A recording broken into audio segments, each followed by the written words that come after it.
తన స్వహస్తాలతో చేసి ఒంటరిగా ఉన్న ఆదాముకు సాటి అయిన సహాయముగా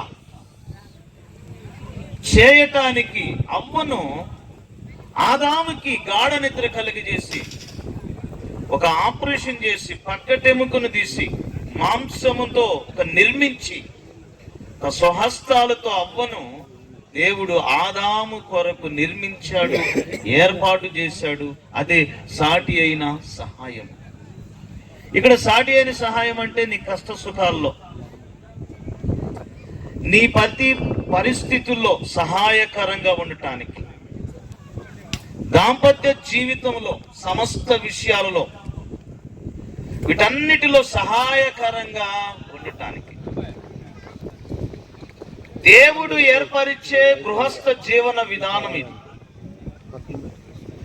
చాలా మంది దేవుడు ఏర్పరిచే గృహస్థ జీవన విధానంలో కాదండి, ఇక వివాహం అంటే ఏదో అడావుడితో కూడిన విషయాలు, అడావుడిగా ముందుకెళ్ళిపోవటం, ఏదో జరిగింది అయిపోయింది అనుకుని ముందుకెళ్ళటం కాదు.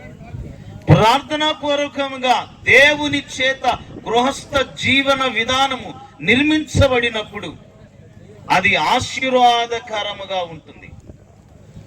నాకు దైవ సేవకుని మాటలు ఎఫెసీ పత్రిక 5వ అధ్యాయంలో వ్రాయబడినట్టుగా దేవుని చేత ఏర్పాటు చేయబడిన ఈ యొక్క వివాహము మరి భార్యాభర్తల విషయములో మధ్యలో వ్రాయబడిన విషయాలు, స్త్రీ తన భర్తకు లోబడాలని, పురుషుడు తన భార్యను ప్రేమించాలని, దేవుడు సంఘమును ప్రేమించాడు. అదేవిధంగా ప్రవీణ్ కూడా రజనీని ప్రేమించాలి. అలాగే సంఘము ప్రభువారికి లోబడినట్లుగా మరి రజని కూడా ప్రవీణ్కి లోబడి జీవించాలి. ఈనాడు వివాహ జీవితాలు పటాపంచలైపోవడానికి గల కారణం ఏంటంటే దేవుని భయము లేకుండుట. అందుకే పౌలు సంఘమును గురించి మాట్లాడుతూ ఎఫెసీ పత్రిక 5వ అధ్యాయంలో యేసు ప్రభు వారు మిమ్మల్ని ప్రేమించాడు పరిమళ వాసనగా ఉండుటకు. మీ గృహస్థ జీవన విధానం పరిమళ వాసనగా ఉండాలి అంటే మీరు ఒకరినొకరు ప్రేమ కలిగి నడుచుకోవాలి. ఏం చేయాలి? ఇవన్నీ కాదమ్మా, మా అమ్మ మా నాన్న ఏం చెబితే అదే నేను ఇది, ఇవన్నీ కాదు, అంతే ఉండాల్సిందే. ఇవన్నీ కాదు, నువ్వు ఇదిగో మా అమ్మ మా నాన్న చెప్తే వాళ్ళు చెప్తే ఇది నేను చెప్పినట్టు వినాల్సిందని ఒకరినొకరు మాట్లాడుకున్నారు అనుకోండి, పొడక్కు. అర్థమైందా?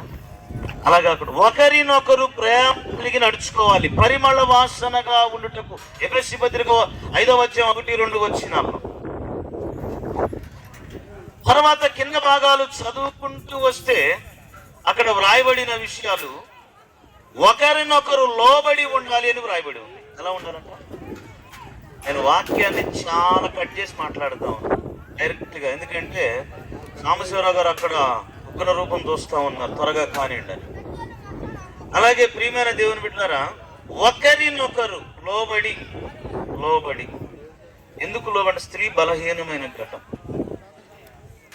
ఆమె బలహీనతలన్నిటిలో కూడా నువ్వు ప్రేమించాలి. అరే నేను ఈ విధంగా ఉన్నా, నా భర్త నన్ను ఈ విధంగా ప్రేమిస్తాడని రజని కూడా ప్రవీణ్కి లోబడి ఉండాలి, ఒకరినొకరు. తర్వాత ఇంకొక మాట వ్రాయబడింది అదే పత్రికలో, మీరు చీకటిలో ఉన్నవారు కాదు, వెలుగు సంబంధులై నడుచుకునండి. ఎలా నడవడంట? వెలుగు సంబంధులు అంటే చీకటి అంటే లోకస్తుల వలె, లోక కార్యముల వలె కాదు. మన వివాహ జీవితము నిర్మించబడాలి, అది ఆశీర్వాదించబడాలి అంటే ఏం కలిగి ఉండాలి? వెలుగు సంబంధులు వలె. ఒక చిన్న శోధన వచ్చింది, వెళ్ళి ప్రార్థన చెయ్యి. ఒక చిన్న శోధన వచ్చింది భార్యాభర్తల మధ్య, మరి ఇక వివాహంగానే ఏదో ఇది అనుకుంటూ ఊహించుకున్నంత విధానం ఉండదు, సినిమాల్లో చూపించినంత ఏం ఉండదు.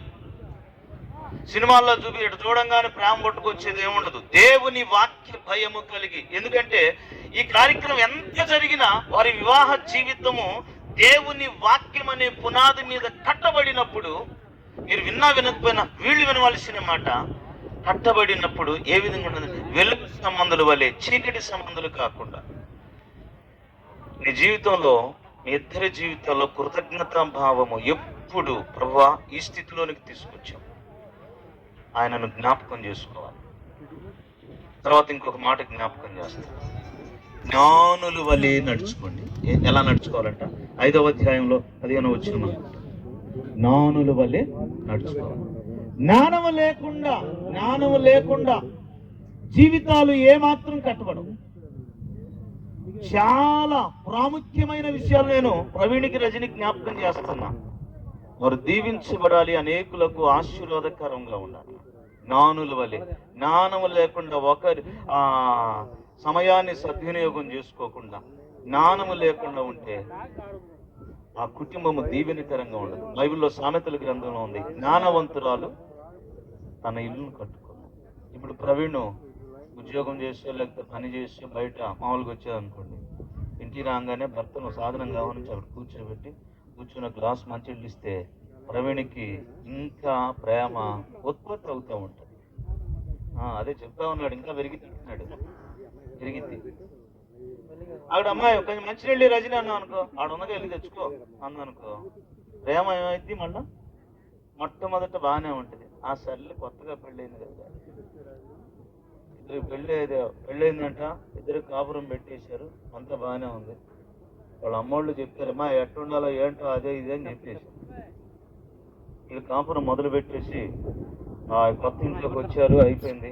అమ్మాయి, మా ఊర్లో బియ్యంలో చాలా రాళ్ళు ఉంటాయి, కొంచెం రాళ్ళు లేకపోతే దవళ్ళు పగులుతాయి, మనకి జాగ్రత్త, రాళ్ళు ఉంటాయి, జాగ్రత్తగా అవి ఇసురు పెట్టేటప్పుడు కానీ లేకపోతే చూసి చేయమది అంటే వెంటనే అంతే పోసి కడిగేసారు. కొత్తగా పెళ్ళైంది కదా, మురిపంగా అటు చూసిందంట, అయిపోయింది, ఇటు ఫ్లాట్ అయిపోయాడు. ఇప్పుడు రజని అటు చూసి మామూలుగా ఏదన్నా ముందు ఫ్లాట్ అయిపోవాలి లెక్క అది. ఇక్కడ ఆహారం అయిపోయింది, రాళ్ళ దగ్గర ఏం మాట్లాడు, కూర ఇది వచ్చాడు, వంకాయ కూర కోస్తా ఇది అనుకుంటే, అమ్మాయి వంకాయలు పురుగులు ఉంటే చూసి అంటే అంతే కోసి అంతే వేసింది, పురుగులు ఉన్నది కూడా అది ఎంటలా లోపడుతుంది. ఇలా ఏ చెప్పినా రివర్స్లో ఉంటుందంట. రివర్స్లో ఉండేసరికి జరిగిన విషయం ఇవన్నీ కాదులే కానీ మా అత్తగారి దగ్గరికి తీసుకెళ్ళి కొంచెం 4 రోజులు ఆ అమ్మాయికి అమ్మ నేర్పిస్తే ఆ వంట వార్పు ఎట్లా భర్తకి ఎట్లా లోబడి ఉండాలో అని తెలియజేసింది అని చెప్పేసి, అమ్మాయి మీ ఊరు వెళ్దాం, ఇది అంతకుముందు మా ఇంటికి వెళ్దామంటే వద్దు అన్నాడు. వాళ్ళు ఊరు వెళ్దామంటే వెళ్ళింది. చక్కగా వాళ్ళు ఊరు వెళ్ళాలంటే ఒక నది దాటి అవతలకి వెళ్ళాలి. ఆ నాటు పడవ మీద వెళ్ళాలి. ఈ పడవ మీద ప్రయాణం.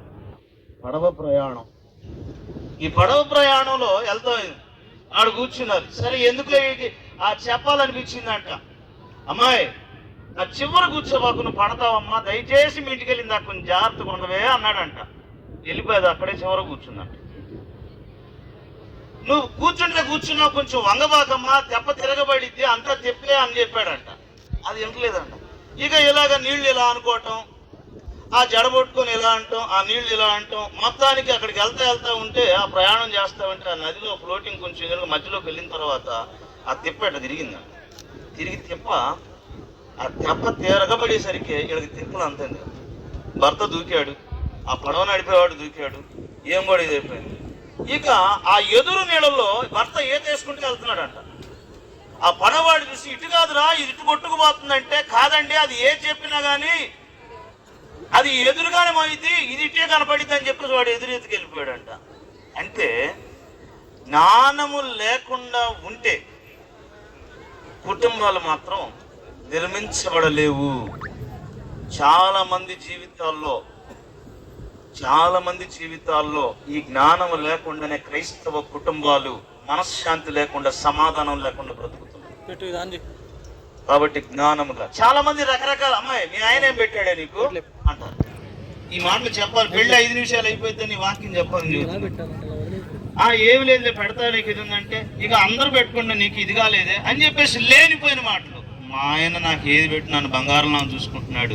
ఇతరుల మాటకి చోటు ఇవ్వకపోతే, ఇతరుల విషయాలకి ప్రవీణ్ కూడా చోటు ఇవ్వకుండా కరెక్ట్ జ్ఞానముతో గృహస్థ జీవన విధానాన్ని కట్టుకోవాలి.